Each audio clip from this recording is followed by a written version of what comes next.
ಎಲ್ರಿಗೂ ನಮಸ್ಕಾರ. Welcome back to Sandhya Shetty's kitchen. ಇವತ್ತಿನ ವಿಡಿಯೋದಲ್ಲಿ ರುಚಿಯಾಗಿರುವಂಥ ಕ್ಯಾರೆಟ್ ಪಲ್ಯನ ಯಾವ ರೀತಿ ಮಾಡೋದಂತ ತೋರಿಸ್ತಾ ಇದ್ದೀನಿ.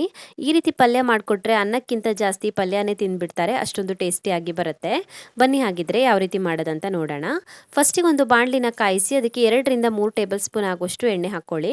ಎಣ್ಣೆ ಚೆನ್ನಾಗಿ ಕಾದ ನಂತರ ಅದಕ್ಕೊಂದು ಅರ್ಧ ಚಮಚ ಆಗುವಷ್ಟು ಸಾಸಿವೆ, ಅರ್ಧ ಚಮಚ ಆಗುವಷ್ಟು ಉದ್ದಿನಬೇಳೆ, ಅರ್ಧ ಚಮಚ ಆಗುವಷ್ಟು ಕಡಲೆಬೇಳೆ, ಹಾಗೆಯೇ ಒಂದು ಸ್ವಲ್ಪ ಕರಿಬೇವಿನ ಎಲೆಗಳನ್ನು ಸೇರಿಸ್ಬಿಟ್ಟು ಫ್ರೈ ಮಾಡ್ಕೊಳ್ಬೇಕು. ಸಾಸಿವೆ ಸಿಡಿಯೋವರೆಗೂ ಫ್ರೈ ಮಾಡ್ಕೊಳ್ಬೇಕು. ನಂತರ 2 ಚೆನ್ನಾಗಿ ಹೆಚ್ಚಿರುವಂತಹ ಹಸಿಮೆಣಸಿನಕಾಯಿ ಮತ್ತೊಂದು ಅರ್ಧ ಇಂಚ್ ಆಗುವಷ್ಟು ಶುಂಠಿನ ಸೇರಿಸಿ ಮತ್ತೆ ಫ್ರೈ ಮಾಡ್ಕೊಳ್ಳಿ. ಇದು ಫ್ರೈ ಆದ ನಂತರ ಇದಕ್ಕೆ ಇವಾಗ ಒಂದು 5ರಿಂದ 6 ಕ್ಯಾರೆಟನ್ನು ಸಣ್ಣಗೆ ಹೆಚ್ಚಿ ಹಾಕೊಳ್ತಾ ಇದ್ದೀನಿ. ಕ್ಯಾರೆಟನ್ನು ಆದಷ್ಟು ಚಿಕ್ಕದಾಗಿ ಹೆಚ್ಕೊಳ್ಬೇಕು. ಕ್ಯಾರೆಟನ್ನು ಸೇರಿಸಿ ಸ್ವಲ್ಪ ಹೊತ್ತು ಫ್ರೈ ಮಾಡ್ಕೊಳ್ಬೇಕು. ಒಂದು 2 ನಿಮಿಷ ಆದ್ರೂ ಎಣ್ಣೆಯಲ್ಲಿ ಫ್ರೈ ಮಾಡ್ಕೊಳ್ಬೇಕು. 2 ನಿಮಿಷ ಫ್ರೈ ಮಾಡ್ಕೊಂಡ ನಂತರ ಇದಕ್ಕೆ ಇವಾಗ ರುಚಿಗೆ ತಕ್ಕಷ್ಟು ಉಪ್ಪನ್ನು ಹಾಕೊಳ್ತಾ ಇದ್ದೀನಿ. ಕ್ಯಾರೆಟ್ಗೆ ಬೇಕಾಗುವಷ್ಟು ಉಪ್ಪನ್ನು ಹಾಕೊಳ್ಳಿ. 1/4 ಚಮಚ ಆಗುವಷ್ಟು ಅರಿಶಿನ ಪುಡಿ ಸೇರಿಸಿ ಚೆನ್ನಾಗಿ ಮಿಕ್ಸ್ ಮಾಡ್ಕೊಳ್ಬೇಕು.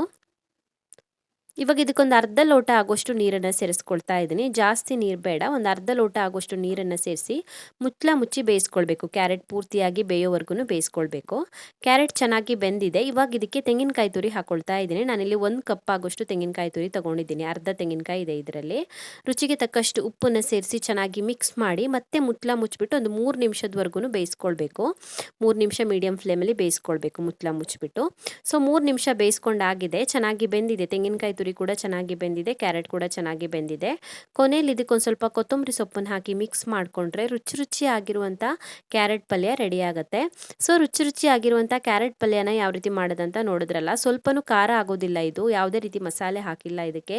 ಚಪಾತಿಗಿರಲಿ ಅನ್ನಕ್ಕಿರಲಿ ತುಂಬಾ ಚೆನ್ನಾಗಾಗುತ್ತೆ. ಹಾಗೆಯೇ ತಿನ್ನೋದಕ್ಕೂ ಕೂಡ ಚೆನ್ನಾಗಿರುತ್ತೆ. ಸೊ ನೀವು ಕೂಡ ಒಂದ್ಸಲ ಟ್ರೈ ಮಾಡಿ ನೋಡಿ. ನಿಮಗೆ ಈ ರೆಸಿಪಿ ಇಷ್ಟ ಆಗಿದ್ರೆ ವಿಡಿಯೋಗೊಂದು ಲೈಕ್ ಕೊಡಿ, ಹಾಗೆಯೇ ಕಮೆಂಟಲ್ಲಿ ತಿಳಿಸಿ ಹೇಗಿದೆ ಅಂತ.